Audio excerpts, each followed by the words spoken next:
Live from the John Hammond Street here in Accra, welcome to the morning news here on TV3. My name is Godwin Asideba. Coming up this morning.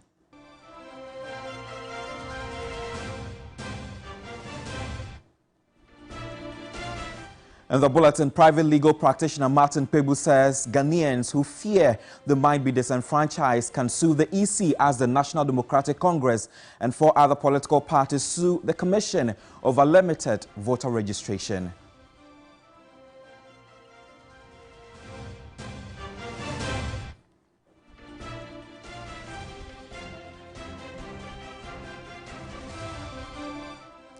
Also coming up, farmers along the White Volta in the northern part of the country begin harvesting their food crops prematurely.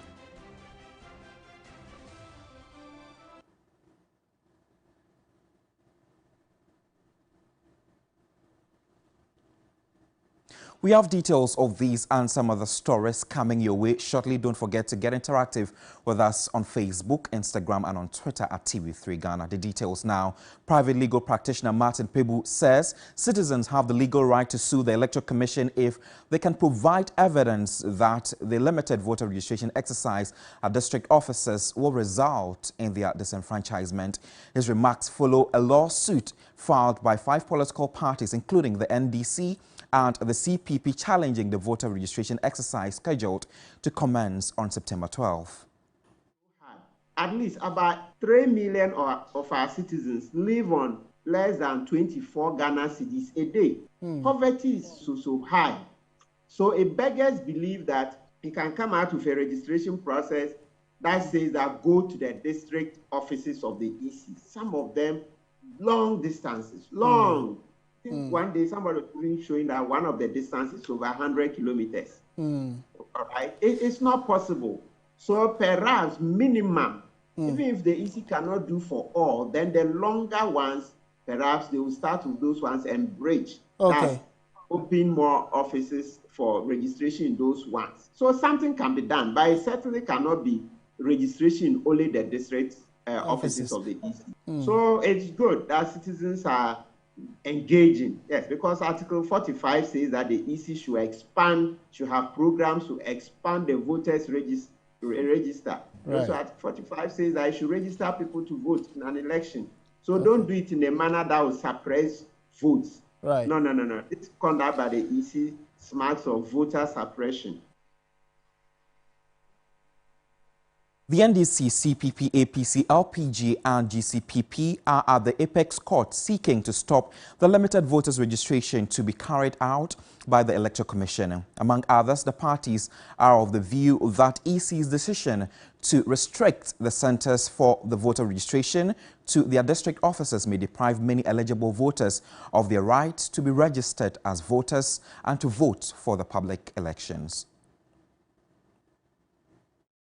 Praying the Supreme Court to declare as unconstitutional the Electoral Commission's decision to undertake the continuous or limited registration of voters to its district offices as the designated registration centers instead of the electoral areas.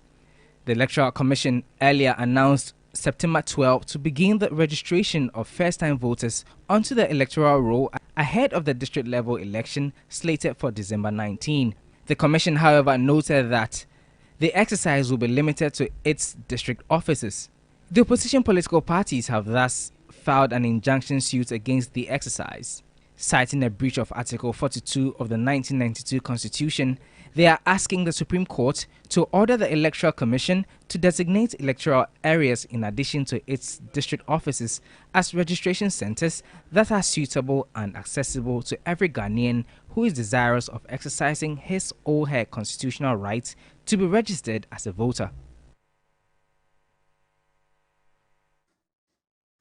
Let's now delve into issues around security. The Police Council has interdicted COP George Alex Mensah and 2 other officers at the center of the probe of a leaked audio taped by the Parliamentary Committee. There's more on the events leading to this point in this following report. Have a look. In July 2023, a leaked audio tape surfaced. The content of the tape featured senior NPP and police officers engaged in a plot regarding the removal of the IGP Dr. George Ekufu Dampare and matters relating to the 2024 election. The National Investigations Bureau, NIB, picked up the personal aids of one of the persons heard on the tape, Chief Bugri Nabu, for interrogation. The minority in Parliament lashed on the issue. Deputy Leader Ama Kofi Boah made a statement on the floor of the House asking the Speaker to commission a probe into the matter. The Speaker granted the request and set up a 7-member committee under the leadership of lawyer and legislator Samuel Atachia. Their terms of reference included authenticating the tape and making recommendations for the reform of the police service. For the past 2 weeks, the committee has been holding public hearings. Chief Bugri Nabu, COP George Alex Mensah, Superintendent Eric Jebi, and Superintendent George Asai have all appeared before the committee. Some of the key witnesses have been restrained by the committee in relation to their comments in a bid not to sully the reputation of the police service. They have now been interdicted. It is unclear whether this interdiction will have any ramifications for the ongoing probe.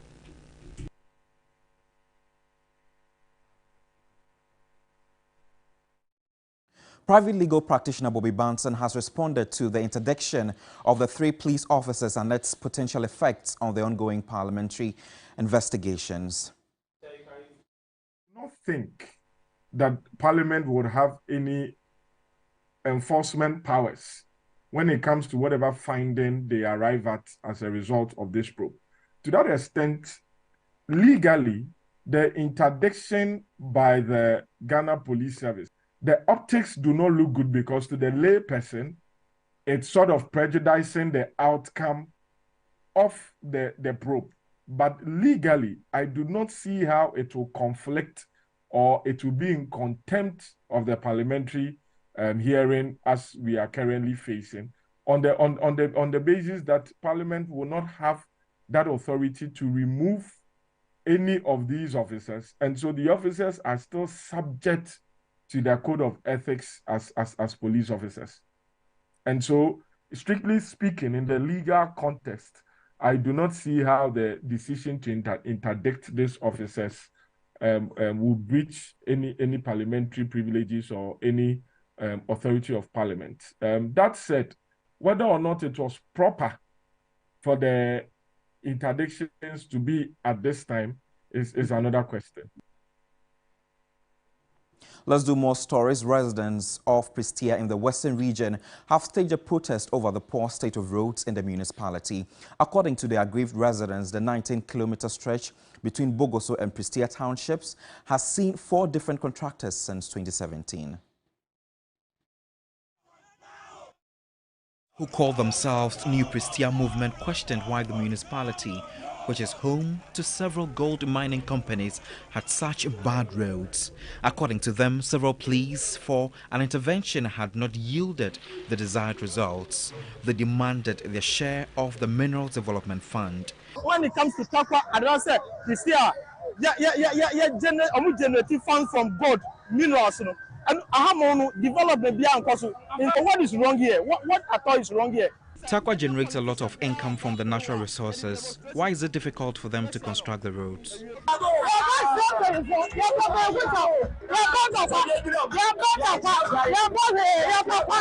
We are pleading on the authorities to pay attention to the nature of the road. That's all we are demanding. The chairman of the movement, Kabiru Ibrahim, cautioned government not to wait until the election year before considering their demands. If government intends to fix our road, government should do it now. That is the call of the people of Prestea and its environs. The Member of Parliament for Prestea Huni Valley, Wisdom Kujo, expressed disappointment over the unsuccessful efforts to urge the government to urgently address the issue. The traditional authorities, they've done their part, following up of these road issues to the national level, regional level. Me as a Member of Parliament, I've asked 2 questions on this particular road. I have met the minister on 2 occasions on this road. Still, we have not seen any significant change. We hope their grievances are heard. Back to the capital here in Accra, motorists will be risking their lives if they maintain the 100 km/h on the Accra-Tema motorway due to the current state of the road. The highway has been ravaged by deep potholes and cracks, coupled with the persistent infractions, a major contributing factor to the accidents on the 19-kilometer stretch. The 58-year-old Accra-Tema motorway is in dire condition, with deep cracks and potholes, making it a major contributor to road accident and making it less efficient. 136 people have died on the expressway in the last 4 years. Transport experts advise motorists to drive at a low speed to protect their lives, as the current state of the road puts more people at risk of death daily, despite the sanctioned 100 km/h speed limit. The debris from an accident on September 3 at the first toll booth en route to Tema has not yet been cleared. I can say both drivers are no more considering the impact of the accident. It was very gory on Sunday. The limited accessibility of 2 out of 5 lanes for motorists has caused concern among pedestrians. The free flow of traffic at the toll booth is a major cause of accidents. If the toll system is no longer working, government should demolish it. If you thought infractions on the highway are no more, then you ought to revise your notes. Whilst flying the Accra-Tema motorway, you can count 4 or more illegal U-turns, and this is one of them. It is one of the major causes of road accidents on the 19-kilometer highway. Persistent disregard for road safety regulations, including parking without warning signs, and pedestrians and scooters crossing at unauthorized locations, lead to increased accidents. If government decisions to reconstruct the 19-kilometer Accra-Tema motorway is anything to go by, then motorists and even pedestrians cannot wait to hear a sigh of relief. George Quinn, TV3 News, Accra. Back here in the studios, I am Godwin Asideba. Farmers along the White Volta in the northern part of the country have begun harvesting their food crops prematurely. This is due to the Bagre Dam spillage, from which thousands of hectares of farmlands have already been submerged. Farms along the White Volta, including Galaka, Kuzongo, Salpiga and Zongiri, have been submerged in rising floodwaters, forcing farmers to start harvesting prematurely. Many cannot access their farms, and those with canoe access can only observe water levels. The fate of these farmers hang in the balance. Salifu Matthew is considering prematurely salvaging his maize, but is uncertain about the storage capacity of the harvested crop. This is our fate as farmers along the White Volta. We couldn't salvage anything except this maize in front of me, which has also rotten. I'm compelled to harvest my maize, though they are not fully matured. I have to do so. Maybe I might end up getting a day's meal at least. Ayam Akigri faces a significant challenge as her crops are nearing maturity, and her primary concern is repaying the loans she contracted for the farming season. This area has been the source of our livelihood many decades, but not anymore due to the devastating impact of the Bagre Dam spillage. My major concern has to do with how to repay the loans. Farmers are demanding urgent intervention to address the Bagre Dam spillage, with the National Disaster Management Organization, NADMO, advising residents to relocate to higher grounds to avoid being caught up in the floods. Let's do some business-related stories now. President of the Ghana Union of Traders Association, Dr. Joseph Obeng, has re-echoed the fact that access to credit have never been a problem for businesses in Ghana, contradicting the revelation by Bank of Ghana's latest report, which revealed about 15.5% increase in access and credit by institutions in the second quarter of 2023. He added that the increase was as a result of the exchange rate depreciation. Said anywhere that we lack access to credit in this country. What we lack is access to affordable credit. The credit that we have here in this country is overpriced.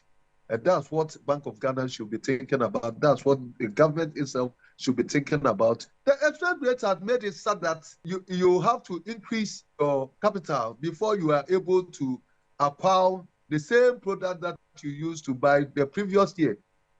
And so in city terms, definitely the credit will go up because, you know, businesses survive some credit to thrive. Also because cost of goods and services have gone up. The same credit of yesterday cannot provide for the same goods that was acquired the previous year or two. Even 15% is not on the higher side, because if you look at how the cedi was depreciated, then of course it would have been doubled of the amount of the previous years of credit. And so if we are doing comparison, then we have to put it in that context. Let's do some international news now. Gabon's military leaders say they have freed deposed President Ali Bongo from house arrest, where he has been since the seized power last week. This includes permission to travel abroad for medical checkups. He suffered a stroke in 2018 and his health was a major source of concern for many in the build-up to the 2023 presidential election. The army seized power shortly after he had been declared the winner of the election disputed by the opposition. The announcement to free Mr. Bongo follows pressure from regional bloc ECOWAS and neighboring countries. In a communique read on state TV on Wednesday evening, military spokesperson Colonel Ulrich said the decision to free Mr. Bongo was due to his state of health.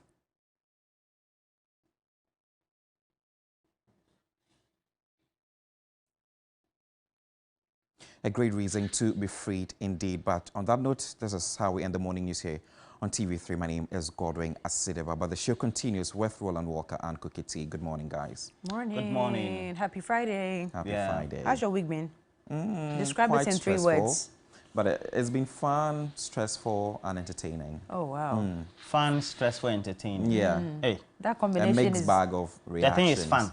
Yes. It is stressful. And then at the same time, you're happy within it. Exactly. Okay. Yeah, you have to force yourself to be happy. I know. That's so one that idea. You can make it I think I love it's that. very true. Imagine I woke up not being happy, but I'm on TV and I have to fake my smiles because people are watching. Yeah. Which you do very often, actually. I'm actually happy. I'm excited today. All right. Yeah. We thank God for grace. Thank you so much for the news as Thank you well. You're still working on your documentary, aren't you? Yes, I am. All right. We wait for it. When do you think you'll be ready? Maybe in a month's time. Oh, wow. Yeah. Why? Then this one is Have you intensive. gone on hibernation? No, it's quite tedious and it involves a lot of work and research. Okay. And it has to do with religion, so, you know. Okay. You have to, but you've given yourself up. No, he said just said it it has has to to do with religion. You don't know what it is. So it's still very vague. There are a number of topics around religion. So. Yeah, it's still very vague. So it's okay. All the best with it. Thank you. I pray that you get all the motivation you need Amen. to carry you through. Alrighty, thank you so much. He's already motivated, even though he's always stressed and all that. He's motivated happy by entertaining. Okay, yes. It's a good thing. How are you doing, Rudy? I'm well. I'm well. I only have a concern, though. What's the concern? I have some relatives who are around the Misiga border. And, you know, my good friend, Dr. Salifu Komba, stays in Boko alongside the family. The wife also works around the immigration service border there. And some of my relatives around the Misiga border who are with, who had stayed there, they had been in the Burkina Faso area. It says they can't get access to the district capital or the district office of the Electoral Commission. Because of distance, right? Yes, because they have some children who have turned 18. They have to come and register, and they have to trek all the way. It's a concern. It's a concern. I don't know why the Electoral Commission is always adamant in trying to listen to sentiments when we're talking about how sparsely, or perhaps, in terms of its modalities to undertake this limited registration exercise. But we'll see how that goes. Well, we'll see how it goes. So we are waiting to still see the outcome of the court proceedings, because you know the NDC and 4 other political parties have taken the matter to court. It doesn't debar us from advocating for what should be the ideal thing. It so doesn't. I think the needful must be done. The right thing must be done. Anyone who has turned 18 and is eligible to vote must be given